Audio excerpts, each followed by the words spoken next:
Hi BookTube, it's Amy, and I've just come from the Ottawa Antiquarian Book Fair, hosted this year for the first time in 6 years, I think. Hosted this year at St. Paul University. I'd never been to their campus before. Very lovely building where it was hosted, great big hall, and a beautiful, beautiful rare book room, which they were offering tours of at several points during the course of the day, and they will be tomorrow as well, because it is a 2-day book fair.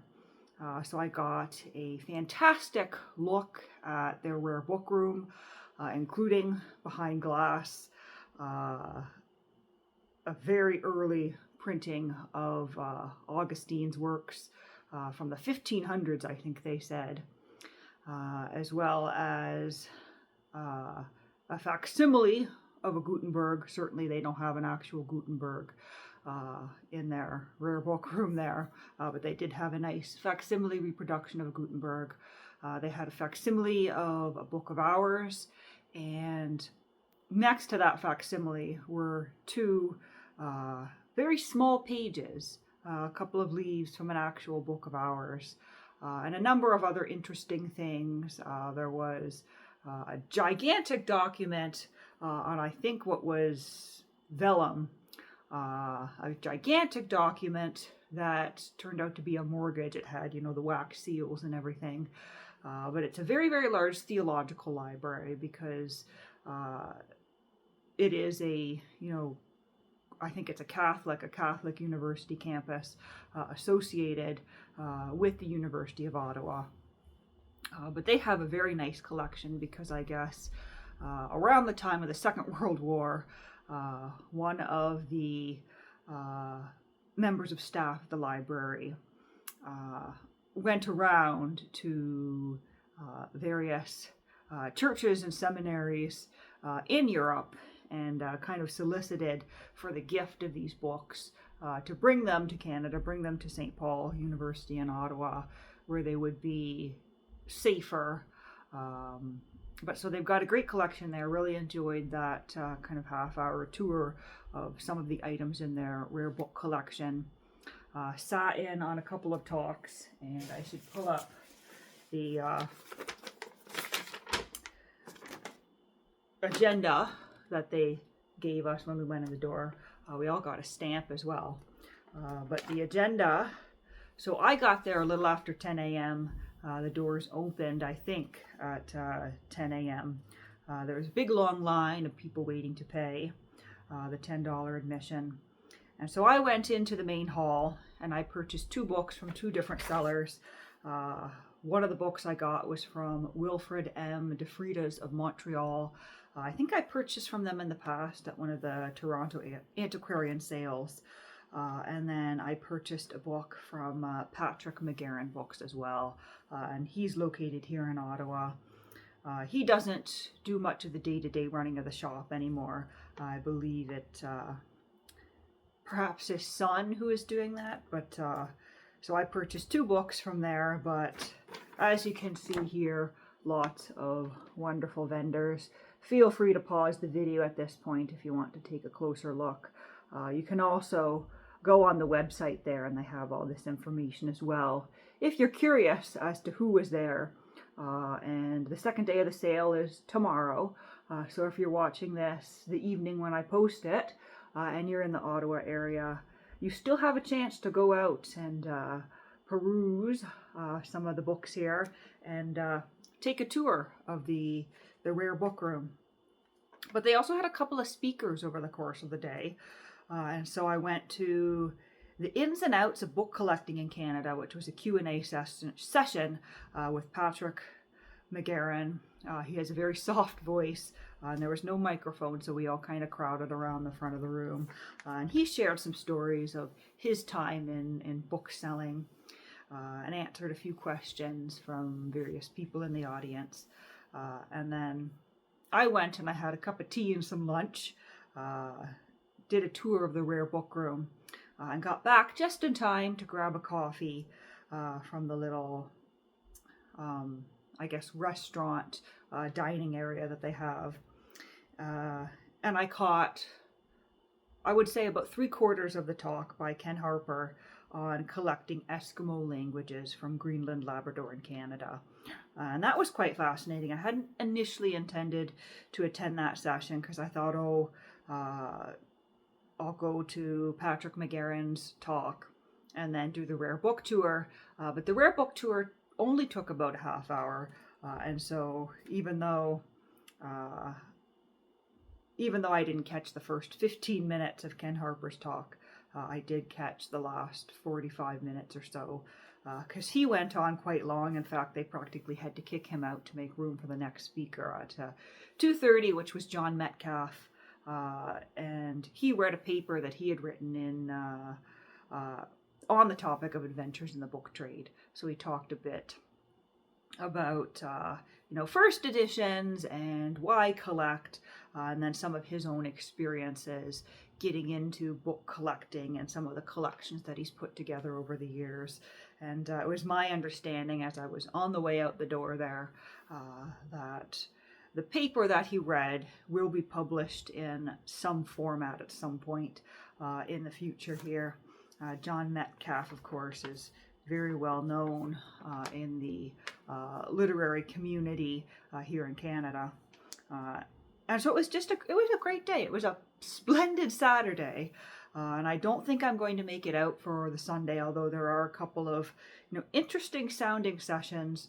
But it does take a while to get out to St. Paul University. And there really are some other things that I should do with my Sunday.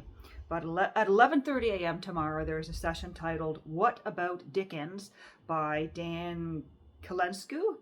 And I think he's going to talk about collecting Charles Dickens' first editions and whatnot.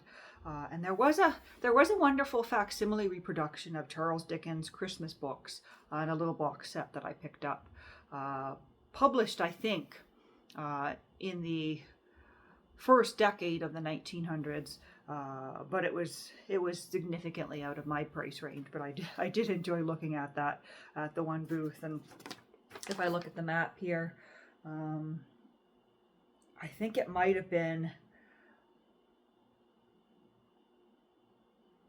Harris Letzker or Contact Editions that perhaps had that box set. I know it was somewhere on the outer wall, one of those vendors there. But as I said, I didn't get that one. But then at 12:30 tomorrow, there's a talk by Dave Milross titled "Caring for Rare Books." And then later in the afternoon, at 1:30, Dave Chandler is going to be talking about the art of maps. So those first two sessions, I'm tempted. I might go. It depends on how much energy I have tomorrow morning. And the first talk doesn't start until 11:30 a.m. So it depends on whether I can get my chores done, so to speak, and make sure I'm prepped for the work week ahead. And it also depends on whether I decide I'm willing to miss watching the Buffalo Bills football game tomorrow afternoon, because I think they're playing at 1 o'clock. But anyway, enough about the vendors, enough about the schedule. I bet you clicked on this video to see what I purchased. And I think I've kept you in suspense long enough. So let's do the second purchase. It was the first thing I looked at, but I didn't want to purchase something from the first booth without having seen the full room first. Because even though I was interested in it, it was, within the budget I set out for myself. And I was pretty sure I wanted it. I didn't want to, go ahead and make that split-second decision to purchase something right away. And blow a significant portion of my budget, and then see something, maybe near the end of my perusal of the room and not be able to purchase it because I've already, bought other things. So that's kind of what you do when you go to an antiquarian book fair. Unless there's something you really, really want. Then, of course, you grab it right away, because after you finish your circle of the room, the thing you want may no longer be there. But I circled back to this one, and it was the first booth I looked at, but the second thing, or the last thing, that I purchased. And there is a cellophane jacket on this, so maybe I'll pull that off for now, just so we don't get the glare. But this is something called Farthest North, and it is a travel account of an expedition to the Arctic by Fridtjof Nansen. I'm not familiar with the book, but Arctic travel literature is a significant field of collecting when it comes to Canadian book collecting in the Canadian book world. And I've been enjoying a lot of, travel journals, travel memoirs in the last couple of years. And so I thought this one looks sufficiently interesting. I do like that illustration on the cover. It's a nice thick one, and it seems like a good spot to dip in to that Arctic travel literature and see if I'm going to enjoy it or not. And so this was published in 1898. We do have someone's name in the front, Robert C. Kirkwood, it looks like, July 15th, 1899. So that would be the name of the original owner, I'm assuming. But here is our frontispiece and our title page. And it says, Farthest North, popular edition, so this isn't any special edition of any kind. It's a nice, solid, clean edition, perfect for reading. Farthest North, being the record of a voyage of exploration of the ship Fram, 1893 to 96, and of a 15-month sleigh journey by Dr. Nansen and Lieutenant Johansen, with an appendix by Otto Sverdrup, it looks like, captain of the Fram. And it says it's illustrated. This is published by Harper and Brother Publishers, New York and London. And so it looks like the 2-volume edition, it says. So it looks like this is 2 volumes or 2 books published in one. And we've got our table of contents with titles such as Preparations and Equipment, The Start, Farewell to Norway, Voyage through the Kara Sea, The Winter Night, The Spring and Summer of 1894, Second Autumn in the Ice, We Prepare for the Sledge Expedition, The New Year, 1895, We Make a Start, We Say Goodbye to the Fram, A Hard Struggle, By Sledge and Kayak, Land at Last, The New Year, 1896, and The Journey Southward. And we've got a list of illustrations here. But this is a project for the winter. When the snow starts to fly, maybe in December, maybe over the Christmas holidays, this will be my holiday reading because I feel like the weather needs to be chilly to fully enjoy and immerse myself in the story of an Arctic expedition. So I'll put the cellophane back on this. My watch is vibrating at me, telling me I'm on my way to my activity goal for the day. I actually walked out the door without my watch on this morning and kept going to lift up my sleeve to look at the time at several points today. But now I've got it on. But anyway, so there is Farthest North. Now, the primary purchase, the thing that got me excited, the thing that stopped me in my tracks. I diverted my course from what I'd intended to do. I had intended to, as I said, circle the whole room, peruse all the booths, and then go back and purchase what I wanted. But the moment I saw this, I could not walk away from Patrick McGarren's booth without picking it up and taking it to pay for it. Now, thankfully, he wrapped it up for me. He set it in his booth, prepared the receipt, and I came back to pick it up on my way out. So I didn't have to carry it with me. But nice book. Came in a slipcase. The slipcase not in the best condition, but it is protecting the book. And so we have a label on the slipcase. So this is The Magic of the Book by William Dana Orcutt, limited edition, number 348 of 375 editions. And it is signed by William Dana Orcutt. Now I have a couple of other books by Orcutt, one of them being The Kingdom of Books, which is in one of these matching special editions with the white vellum spine, the corners. The only difference is my edition of Kingdom of Books doesn't have a slipcase. I would assume that there must have been a slipcase for that at some point. But here it is, wonderfully there. There is a brown ribbon bookmark. You can see we've got a gilt top edge. We've got a little bit of deckled edges on the side, and the bottom of the book is just fairly smooth. And I'm fully expecting this bookmark to rot away the moment I try to move it. So I'll try to avoid doing that. But William Dana Orcutt published a number of books, a number of beautiful editions like this, on the topic of book collecting, book art, libraries, books in general, in the early 20th century. And this one I do not have on my shelves yet. Dana Orcutt, I've never seen his books in a shop in person until I went to the Antiquarian book fair today in Ottawa and came across one of his books in person. The Dana Orcutt I do have stuff that I ordered online. And I've got The Kingdom of Books, and I think the other one is called The World of Books, perhaps. He's got a couple, all with book in the title. But here is the magic of the book.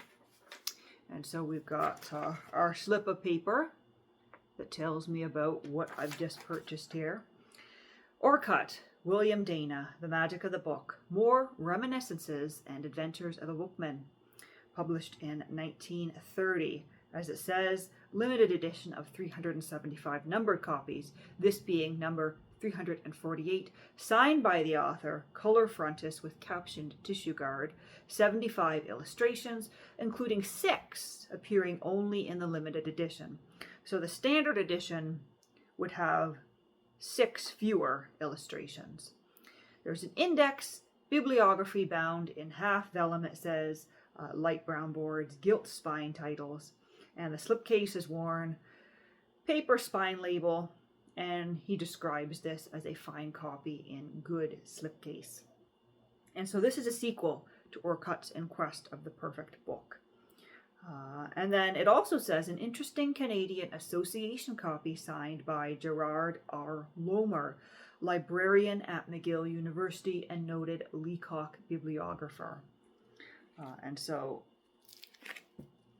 there it is. There is that signature by Lomer. And there's a little slip of paper in here, which is actually the refuse of an envelope, I think. But it just says Gerard R. Lomer did the checklist of Leacock. And I'm trying to read this crushed cursive here. Leacock something something was a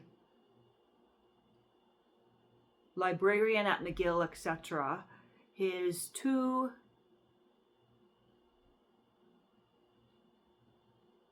sisters were, I can't quite make that out. I'm gonna have to do that off camera. Take some time to read that. But let's take a closer look here. So there is our frontispiece and the tissue guard over that title page there. The tissue guard says Humanistic Characters, the Apotheosis of Hand Lettering, from a manuscript in the collection of the author, exact size. There is the title page without the tissue guard. We can see Orcutt's, I guess, his printer's device or his coat of arms, whatever we want to call that there. And then there is Orcutt's signature and the number of edition. So this is copy 348 of the 375 copies in this limited edition. Dedicated to his wife, Louis Thompson Orcutt, fellow quester and dearest of friends. So here's our table of contents. We have the foreword. We have Chapter 1, The Seats of the Mighty. Chapter 2, The Resurrection of the Vatican Library. Chapter 3, The Language of Type. Chapter 4, Pens Turned into Swords. Chapter 5, In Quest of Swenheim and Hanarts. I'm not familiar with those names, so that will be new to me. Chapter 6, Badani at Home. And Chapter 7, The Real Investment That Lies in Books, followed by an index and a bibliography. And then we have 3 full pages listing the illustrations. We have our foreword, and yeah, there is the ribbon bookmark in there. I'm just going to let that lie because I have learned the hard way that these old ribbon bookmarks really will just disintegrate where they're connected into the spine if you try to move them. So we'll just let it there, and hopefully it won't disintegrate itself. Let's see. The first view of Subiaco. I'm trying to support the spine of the book here, but there is a photo there. And this is quite heavy. It's actually heavier than it looks. There we have a photo of, let's see, Eugenie Tisserant, curator of Oriental manuscripts and vice prefect of the Vatican Library. So a lot of these illustrations in this particular book seem to be photographs of notable people. But then we do have photographs of books. So this is John Eliot's Indian Bible, photographed there. The volume represents one of the most stupendous feats ever accomplished single-handed by any man. John Eliot had to learn the Indian tongue, reduce the language to writing, translate the whole of the scriptures into an unknown language, raise funds for the cost of printing, and finally supervise the printing at a time when there was but a single hand press in British North America. And so that is one of the earliest books published on the North American continent. But I was just delighted to find this. I snapped it up right away, and that was pretty much my big purchase for the sale.